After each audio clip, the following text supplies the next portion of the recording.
We're following a breaking news out of Burkina Faso tonight, where the government has announced a major counter-espionage operation resulting in several arrests on the allegation of spying that strike the heart of national security. It's over. 8 foreign aid workers thought they could sneak intelligence out of Burkina Faso under the cover of humanitarian work. But this time, they can't escape. Ibrahim Traoré's government has made it clear Burkina Faso will no longer tolerate Western infiltration disguised as charity. Burkina Faso's military government has shocked the international community after announcing the arrest of 8 European NGO workers accused of spying and treason. Investigations revealed that INSO, with the help of some of our fellow citizens, was carefully recording the routes, movements, and composition of military convoys and the resupply of cities without keeping this information secret in the interest of national defense. According to Security Minister Mahamadou Sana, the detainees, including a French man, a French-Senegalese woman, a Czech national, a Malian, and for Burkinabè citizens, allegedly continued secret operations with the Dutch humanitarian organization INSO, even after the group was banned. Burkina Faso had already suspended several Western NGOs and arrested Burkinabè journalists accused of working with the West against their own government, and this time, the government says it has uncovered something far more dangerous. Authorities claim these NGO staff were caught collecting and sharing sensitive national security information with foreign powers, putting the nation's safety at risk. But INSO, based in the Netherlands, categorically denies the charges, insisting that their work was purely humanitarian, aimed only at protecting aid workers. Why does this matter? This development marks a sharp escalation in tensions between Burkina Faso's junta and Western humanitarian organizations. As the country grapples with a decade-long jihadist insurgency and a worsening humanitarian crisis, NGOs have been vital in delivering aid and supporting displaced populations. However, the government's increasing distrust of foreign actors, especially those linked to Western interest, is tightening restrictions on humanitarian access. This dramatic standoff comes as Burkina Faso, Mali, and Niger continue to distance themselves from Western influence and strengthen ties under the alliance of Sahel states, turning instead toward Russia and full sovereignty. A major question now hangs in the air. Were these NGO workers really humanitarians or undercover agents gathering intelligence? Welcome to Win Africa, as we uncover the full story behind Ibrahim Traoré's latest move that's shaking Europe and the West.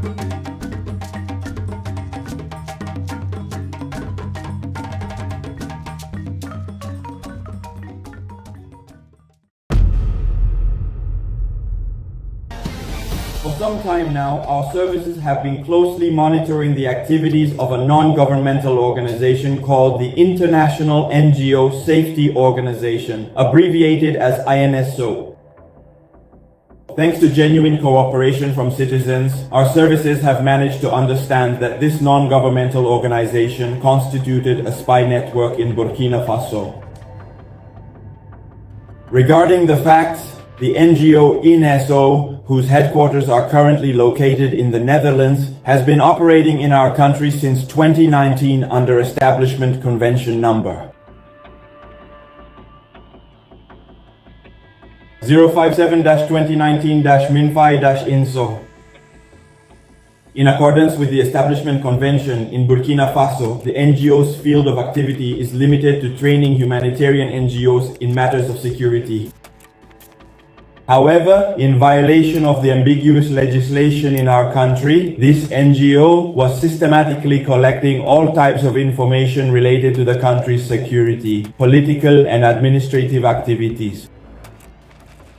Thus, investigations revealed that INSO, with the help of some of our fellow citizens, was carefully recording the routes, movements, and composition of military convoys and the resupply of cities without keeping this information secret in the interest of national defense.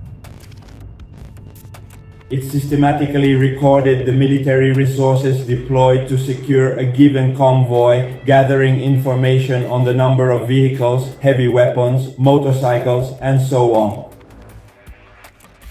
INSO also spent its time collecting information about operational areas, the positions of units, as well as the interventions of defense and security forces and volunteers for the defense of the homeland on the ground. It even managed to accurately record the GPS coordinates of the locations where the defense and security forces clashed with terrorists, as well as the positions of incidents at the URIs.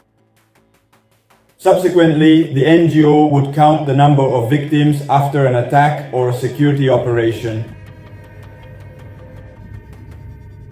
In these illicit activities, INSO managed to gather information on the movements of terrorists in certain localities and on the heinous acts suffered by the populations, then also counted and photographed the victims after the terrorists had passed through these areas.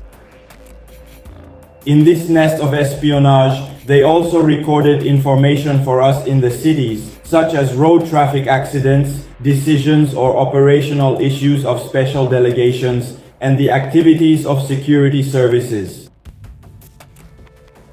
Not limiting itself to Burkina Faso, INSO used these networks to collect the same types of information about Mali from within our countries. This suspicious behavior by INSO raises several questions, namely, why systematically collect all information related to the security environment? What do they do with this information? To whom do they send this information? Where is all this information stored? How is such information used? What happens to this information after it is used? What real objective is hidden behind such data collection? Who is this information intended for? According to the explanation given by the INSO PI director and his deputy, respectively a Frenchman and a Frenchwoman of Senegalese origin, the information collected is used on the one hand to inform humanitarian NGOs operating in Burkina Faso, but also to draft reports for the benefit of their financial partners. The country director of INSO Burkina, Jean-Christophe-Émile Pégan, even admitted during his interrogation that he instructed his staff to collect sensitive information, notably on security incidents along with GPS coordinates, affected locations, the positions and movements of supply convoys in violation of their establishment agreements with the state for those who do not have one. Regarding the ultimate use of such systematic collection of sensitive information, no clear answer was given by the services. Because they say this is the roadmap the NGO gave them and they are trying to carry it out as best they can. They claim not to know what happens to this data, which is centralized in a database abroad. As explained above, INSO, in order to carry out its mission, has recruited nationals with various backgrounds as advisors. Among these agents are former FPS members. Their role is to centralize the data by area and analyze it, providing both a security interpretation and a political interpretation. A second tier of qualified field agents is responsible for organizing the collection of information on the ground. Finally, they have set up a third layer made up of people they carefully select based on their strategic position or activities, which facilitates their access to information. These individuals often reside in areas experiencing severe security deficits, particularly within the regions of Gulmu, Sirba, Takoha, Sum, Lutako, and Kunse. Additionally, the areas of Yadga, Nakambe, Bankui, and Suvu are also significantly affected. This particular group, which they specifically call community relays and to whom they regularly and consistently pay money, is primarily made up of either local merchants, diligent gold panners, but also respected elders and even some enemies. In light of such serious and concerning actions, and in order to allow the investigative service to better understand the real objectives pursued by this NGO, a suspension of all its activities has been pronounced through Decree 2025-EE-0241 MATL, dated 31st J 2025, suspending the foreign NGO known as International NGO Safety Organization. Let's pause for a second. If you've watched this video up to this point, or you're still tuned in, it means you truly care about the message and support Africa's growth. Please take a moment to subscribe and follow our YouTube community. It shows that you appreciate the effort behind this content and want to see more stories that matter. Let's continue. Despite this suspension, certain INSO officials continued to clandestinely or covertly carry out activities such as information gathering and holding meetings, either in person or online. Based on this observation, 7 other employees of the DTONG were apprehended, including the Deputy Director, Mrs. Dissé Aminata Marianne, of Franco-Senegalese nationality, Mr. Mosik Touma. Program Director of INSO of Czech nationality, a Malian, and 4 Burkinabè nationals.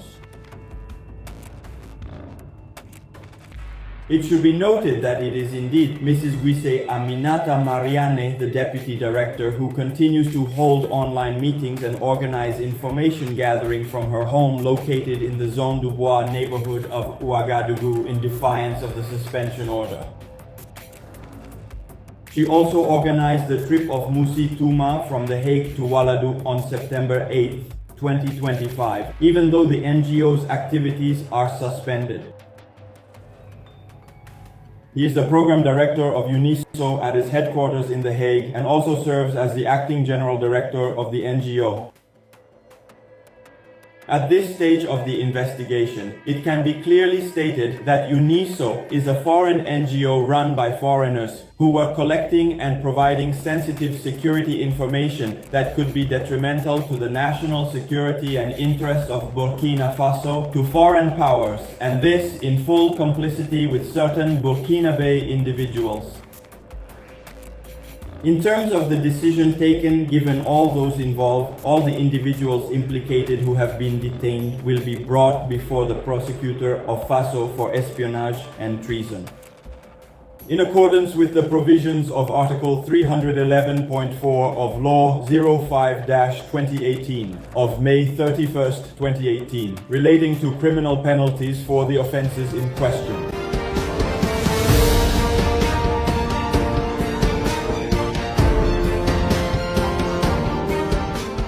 Initially, the NGO's objective was to identify its target environment, that is, the environment in which, of course, it was seeking to gather information according to the directives from its headquarters. Once the environment is identified, the next step is to find the person who is best positioned to access the information. Everything, of course, starts with the orientation of the NGO from its headquarters according to the established rules. So from there, once the person who has access to the information is identified, they obviously move on to the approach and recruitment, now with compensation offers.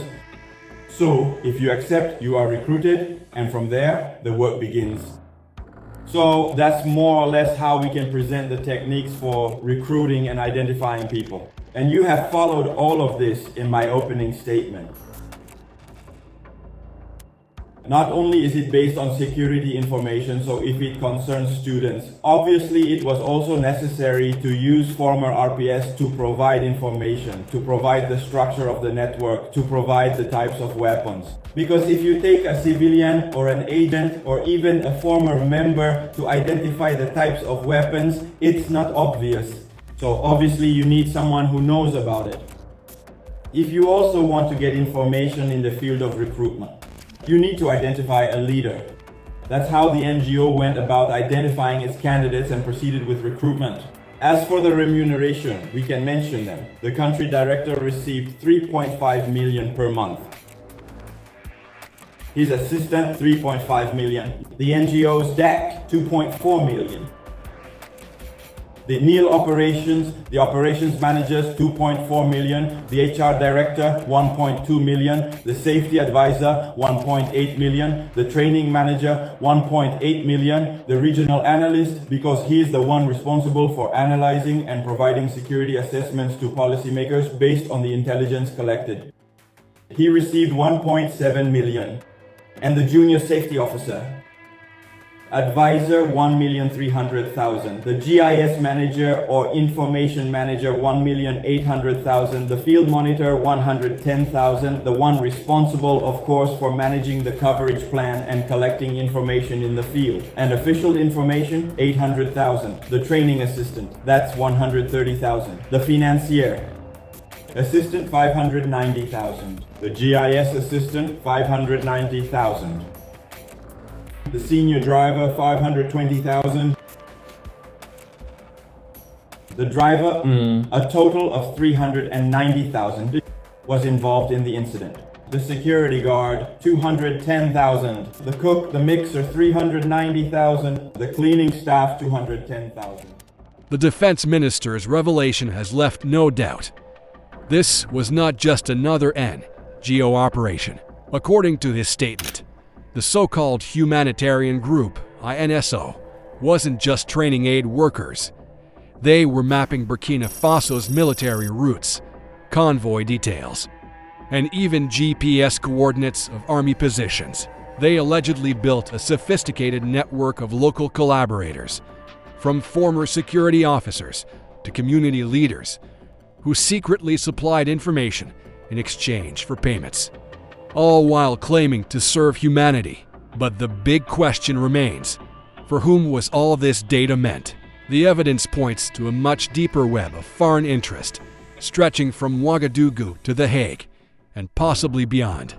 This explains why Ibrahim Traoré's government has taken a hard stance against foreign interference. The young leader has repeatedly warned that external and internal enemies are working together to destabilize Burkina Faso and derail the country's march toward independence and unity. And this isn't the first time he has moved decisively. Just months ago, several local journalists were arrested for allegedly working with outside media to paint the government as oppressive. The arrest happened after they held a press conference protesting against the stringent media restriction. The detained journalists include two of the leaders of the Burkinabè Association of Journalists and a reporter from BF1 television. You know, Captain Ibrahim Traoré has been dealing with these reporters, not just reporters in Burkina Faso, but he placed a ban on BBC Africa, he placed a ban on Voice of America from reporting anything that has to do with Burkina Faso. And it seems as though he's not just fighting a war against these guys, he's also fighting against his own people. Yes, those who do not want to stand by him and are spreading propaganda, wrong narrative and misinformation, he is also fighting against them. And this time around, it happens to fall on Burkina Faso journalists, and Captain Ibrahim Traoré is not showing mercy or pity to anyone. Well, when they were arrested, it was said that they were taken to a location that remained unknown till today. So different groups have come out because in a recent video, they saw these three men in military attire, and there are speculations that they might have been conscripted into the military. And so these groups are calling for the release of these three journalists and others that have been arrested by the Burkinabè junta. So what do you think about this story? Sometimes these guys are paid by the West to spread propaganda, but on the other hand, is this press repression? Is this media repression? I mean, are they trying to silence the freedom of speech of media in Burkina Faso? Critics called it a crackdown on free speech, but to Traoré and his supporters, it was a necessary move to defend the revolution from betrayal within. This recent NGO arrest comes months after Burkina Faso suspended and banned several foreign organizations, accusing them of operating beyond their approved mandates. Even France 24, one of France's largest state-owned channels, was suspended on March 27, 2023, for what authorities described as propaganda and misinformation against the Burkinabè state. In the eyes of Traoré's government, Western NGOs and media networks often arrive waving humanitarian flags, but behind the scenes, they collect intelligence, influence narratives, and destabilize sovereign nations. They claim to bring peace, but often leave behind division, fear, and foreign control. Today, the message from Ouagadougou is clear. Burkina Faso will no longer be a playground for foreign espionage. The era of manipulation is over, and they can't escape accountability anymore. He has chosen the hard road, one that puts sovereignty before sympathy and self-determination before dependence. To him, the West's criticism is just noise from those losing control over Africa's awakening. This arrest marks another turning point in Burkina Faso's bold fight for independence, a message that no foreign organization, however powerful, is above the nation's laws. But what do you think? Was this a necessary move to protect national security, or a step too far by Traore's military government? Drop your thoughts in the comments below. Let's discuss the future of Africa's sovereignty. This is Win Africa, where the truth meets the people. Don't forget to like, share, and subscribe for more updates across the continent. And if you want to see how France's influence is collapsing as African nations continue to cut ties, click the video on your screen right now and find out why France is falling and Africa is finally rising.